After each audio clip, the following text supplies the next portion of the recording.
FCPS جو ہے وہ میں نے مارچ 2001 میں کیا. FCPS کرنے کے بعد جو ہے کہ یہ میں ایک آپ کہہ لیں کہ لک کہہ لیں یا جو اس کو جو مرضی نام دے کہ میں ڈے 1 سے جناب میں ہی ہوں. یہ اللہ کی مہربانی ہوئی ہے کہ میرا کہیں ٹرانسفر یا کوئی ایسی بات نہیں ہوئی. تو 96 سے لے کے یعنی پوسٹ گریجویشن بھی وہیں کی, پھر سینئر رجسٹرار بھی وہیں, اسسٹنٹ پروفیسر بھی وہیں, ایسوسیٹ پروفیسر بھی وہیں. اب اللہ کی مہربانی, اللہ الحمدللہ بزرگوں کی دعائیں ہیں, اللہ کی مہربانی سے اب میں وہاں as a professor head of department کام کر رہا ہوں. سر زبردست, آپ نے تو بڑا خوبصورتی کے ساتھ جو 67 سے جو سٹارٹ ہوا وہ آپ نے جو بھی آپ نے ذکر کیا 96 تک کا تو اپنے ذکر کر دیا کہ تو مسافت آپ کی یہاں تک ہوگی. اب اس کے بعد جس آپ very first I you have been there in Jinnah hospital میں, آپ وہاں پر ہیں اور اسی شعبے کے آج آپ سربراہ بھی ہیں.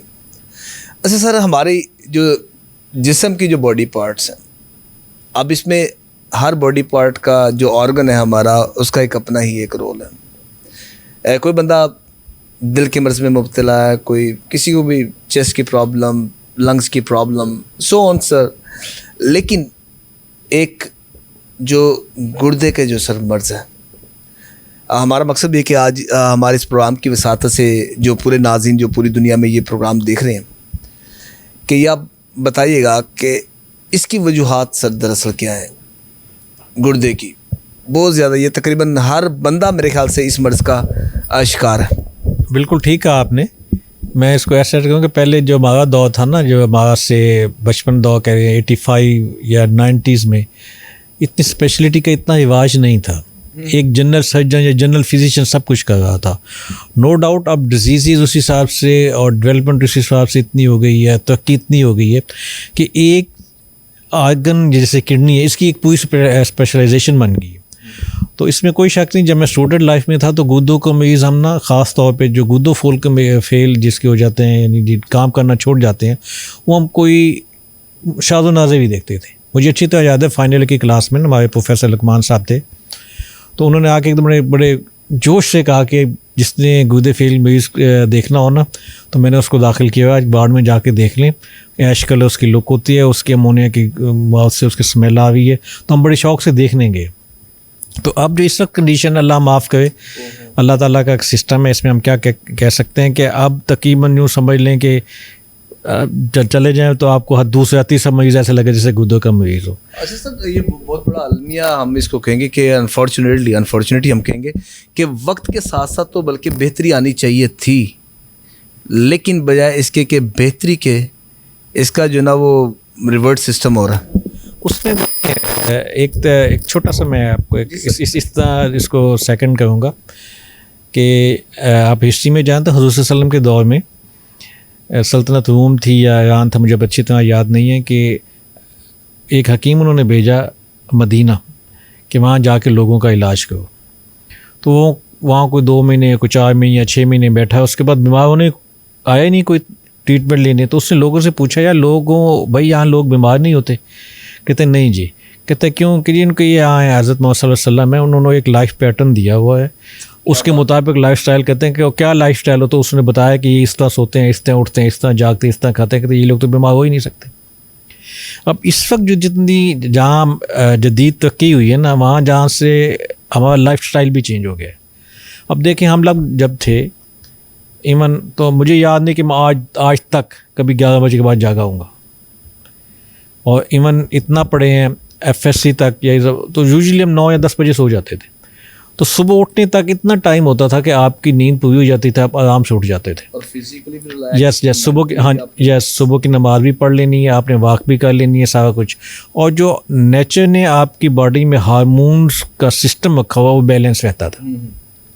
اب سسٹم کیا ہے کہ ہم خام خواہ 2-2, 3-3 بجے تک جاگتے رہتے ہیں اور صبح اٹھتے ہیں 10-11 بجے. ایک چیز.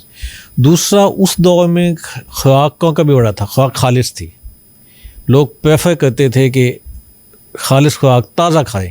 اب اس وقت جو اڈلٹریشن آ گئی بہت زیادہ. ہاں جی ٹھیک. اب میں اس کو ایسے کہتا ہوں آپ بھی کہ نہ ہمارے یہاں خالص کھانے کو ہے, نہ خالص سانس لینے کو ہے. اس میں ایک اور ایڈیشن میں کہتا ہوں, نہ خالص بندہ ملتا ہے بات کر لے بندہ. تو آپ نے سر کمال بات کر دی. یہ تو ناممکن والی بات ہوگی اب تو ہماری سوسائٹی میں.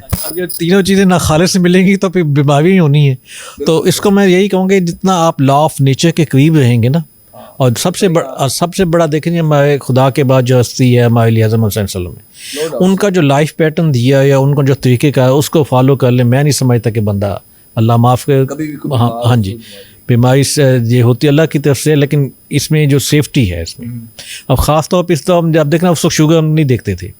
اب دیکھ رہے ہیں اب ہر دوسرا تیسرا بندہ شوگر کا مریض ہے. ہاں, وجہ کیا ہے کہ فزیکل ایکٹیویٹی ہے ہی نہیں. اور پھر ان کا یہی ہوتا ہے جب ہمارے پاس آئیں گے کہیں گے ڈاکٹر صاحب کو گولی گالی لکھ دو اور میں ٹھیک ہو جاؤں. بھائی گولی گالی سے تو نہیں چلنا. میں ایک چھوٹی سی مثال دوں, میں 3rd ڈے میں تھا, میں ایک جاننے والے بیمار ہوئے, تو ان کا ویٹ تھا کوئی 10 kg, شوگر ہوئی. وہ 6 مہینے نا مختلف پروفیسرس کے پاس ہے جس طرح چلتے ہوئے, تو الٹیمیٹلی مجھے کہتا جی میں اس نتیجے پہ پہنچا ہوں کہ ڈاکٹر کے پاس جانے کا فائدہ نہیں ہے. اس نے کیا کیا, واک شروع کر دی تقریباً 8 سے 10 کلومیٹر ڈیلی. ویٹ ریڈیوس کیا 110 kg سے 85 kg لے آیا, بہترین. اور جب بھی کہتا ہے جب میں پرہیز اتنا نہیں کرتا وہ, لیکن ابھی تک بھی وہ باحیات ہے, ابھی بھی 5-7 کلومیٹر ڈیلی واک کرتا ہے. تو یہ لائف سٹائل بڑا اس کا جو ہے نا وہ افیکٹ کرتا ہے. اچھا سر, اب اصل میں وہی وجوہات, اصل میں سر مین وجوہات کیا ہیں جس کی وجہ سے گردے انسان کے متاثر ہو رہے ہیں اور بیماریاں بڑھ رہی ہیں؟ اس میں جی اب جو سب سے زیادہ اس وقت ہے نا جس وجہ سے گردے فل ہو, شوگر ہے, ڈائبٹیز جس کو ہم کہتے ہیں, یہ سب سے کامن فیکٹر ہے. اس کے بعد آتا ہے بلڈ پریشر, ہائپر ٹینشن جس کو کہتے ہیں. یوزلی ہم لوگ جو ہے نا یہ دونوں چیزوں کو پبلک جو ہے لائٹ لیتی ہے. ہمارے پاس پیشنٹ آئے نا, اس کو ہم کہیں کہ اگر یہ بھائی آپ کو تو شوگر ہو گئی ہے, وہ اول تو اس کو پہلے مانتا ہی نہیں ہے, بڑا لائٹ لیتا. اور پھر اللہ کا سسٹم ایسا ہے کہ ہمارے پاس 2 کڈنی ہے, ہمارے پاس گریس پیریڈ بہت زیادہ ہے. وہ ڈیمیج کرنے میں 5 سال 8 سال 10 سال لگتے ہیں. تو سلو پوائزننگ اور دیمک کی طرح, جیسے دیمک ایک چیز کو کھا گیا. تو لوگ سمجھتے ہیں ڈاکٹر صاحب نے یا میں ایسے بس چکر میں ڈال دیے, مجھے تو کچھ بھی نہیں, میں تو ٹھیک بیٹھا ہوں. اور الٹیمیٹلی اللہ نہ کہ جب ڈیمیج ہو جاتے ہیں پھر کہتے ہیں ہو یہ کیا ہوتا, ہم پہلے کیا علاقہ کر لیتے. تو سب سے پہلے جیسے میں نے کہا نا شوگر سب سے کامن, اس کے بعد بلڈ پریشر, اس کے بعد یہ اسٹون ڈیزیز. تیسرا جو میڈیسن آج کل چل رہی ہے جو اسٹیرائڈس میڈیسن جو کھاتے ہیں اس کی وجہ سے گردے ڈیمیج ہوتے ہیں. اسٹیرائڈ کا اتنا نہیں ہے, جس میں زیادہ تو یوز ہوتے ہیں جو جوڑوں کے درد وغیرہ, این ایسڈ کہتے ہیں, جو پین کلر دوائی ہیں نا جو ہم یوز کر لیتے ہیں وداؤٹ یس کہ کیا کھانا چاہیے کیا نہیں. وہ اگر ہیپیزٹ لیں اور لمبے عرصے کے لیے لیں تو اس میں نقصان دہ ہے. تیسرا آ جاتی ہیں کہ یہ کچھ ٹائپ جو جنہوں نے بیڑا غرق پھیر دیا ہمارے معاشرے کا, ہماری سوسائٹی کا, ہر انسان کی زندگی کو جو ہے وہ تباہی کے دہانے پر لا کر کھڑا کر دیا. یہ جو کویکس وغیرہ اس میں سارا, تو یہ ایک مین فیکٹر ہے. اس کے علاوہ نو ڈاؤٹ کچھ کنجنیٹل ڈیزیزز بھی ہوتی ہیں جس میں ہو جاتا ہے, جس کو ہم بہت اور ڈیزیز ہیں جس کو ہم گلومیرولونیفرائٹس کہتے ہیں. یہ اتنی کامن نہیں ہے جتنی میں نے آپ کو 2-3 جو مین بتائی ہیں. ان کی وجہ سے آج کل گردے بہت زیادہ خراب ہوتے ہیں. اچھا سر, اب ہم آتے ہیں, اچھا گردوں میں ایک سوال ہی آپ مجھے بتا دیجیے گا, اگر کسی کو گردے کی کوئی تکلیف ہوتی ہے, درد ہوتی ہے, پین ہوتی ہے, اس کو سب سے پہلے کیا کرنا چاہیے؟ لیکن سب سے بڑی بات آ جاتی ہے کہ اللہ نہ کرے یہ ہو گیا تو سب سے پہلے آپ کسی مفتنی ڈاکٹر سے ملیں, یعنی کم از کم MBBS ہو. جب آپ کو پتہ چل جائے کہ مجھے گردے کا درد ہے تو درد کی ریلیف کے بعد سب سے پہلے اپنے ٹیسٹ ضرور کروانے ہیں تاکہ اس کی روٹ کاز ڈھونڈی جائے. ضروری نہیں کہ ہر درد جو ہے وہ اسٹون کی وجہ سے ہو, اس میں انفیکشن بھی ہو سکتی ہے, خدا نہ خواستہ, اور بہت سے افیکٹ ہوتے ہیں, بعض کا ٹیومر بھی ہوتا ہے. تو جب آپ الٹرا ساؤنڈ اور یورین کمپلیٹ جو 2 بیسک ٹیسٹ ہیں یہ تو لازمی کروائیں نا, اس پہ آپ کو پتہ چل جاتا ہے کہ میرے گردے میں کوئی ایسی ڈیزیز تو نہیں ہے. پھر مزید آگاہ میں اس طرف جاتے ہیں. اچھا سر, اب آ جاتے ہیں گردوں کی فیلئر. جو گردوں کی فیلئر ہے وہ کس صورت پہ ہوتی ہے کہ جب گردے فیلئر ہو گیا تو پھر اس کا مطلب انسان کی زندگی کا اختتام ہو گیا؟ نہیں, اس کو میں اس طرح تھوڑا سا اتنا نہ ڈرائیں لوگوں کو. اس میں یہ ایڈ کر دوں کہ ہر گردے فیل مریض کا زندگی اختتام نہیں ہوتا. جب ایک پیشنٹ ہمارے پاس گردے فیل کا آتا ہے تو ہم سب سے پہلے اس میں دیکھتے ہیں اس کی کاز کیا ہے. کچھ ڈیزیزز ایسی ہیں جو ریورسیبل ہوتی ہیں کاز, جیسے کوئی اسٹون ہے